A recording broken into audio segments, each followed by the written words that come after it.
A closed rectangular box with a square base has a volume of 8,000 cubic centimeters.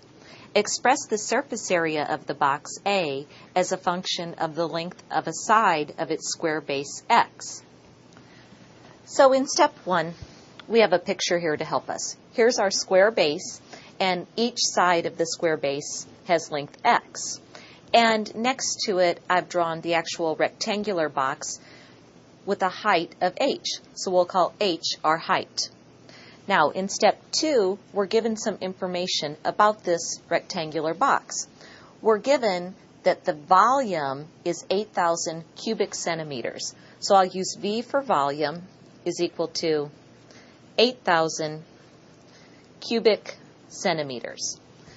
Well, by looking at the picture of this rectangular box, we know that the volume of a box is, in general, the length times the width times the height.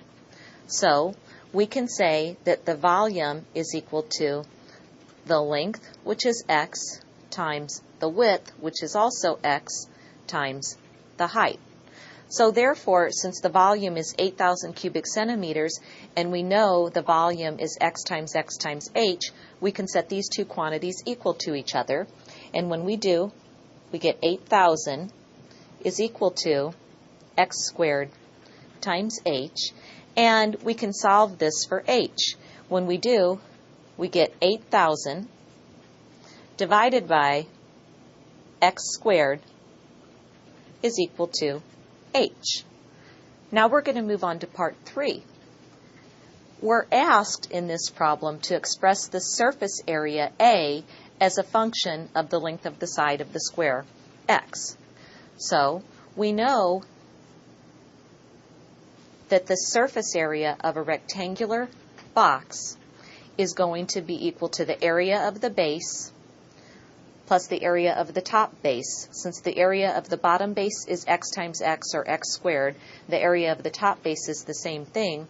We're going to start off with the area of the bottom base plus the area of the top base, plus we have 4 sides of this rectangular box. Each side is a rectangle that has an area of x times h.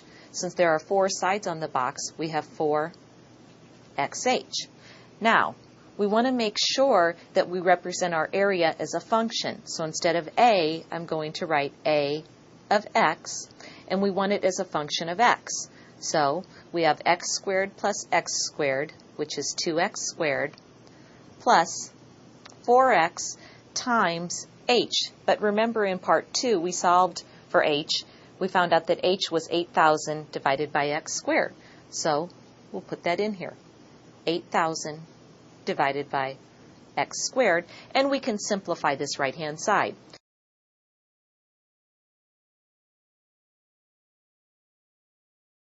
And so we have a of x is equal to 2x squared plus, notice we have 1x cancels with 1x in the denominator, so we have 4 times 8,000, or 32,000, divided by x.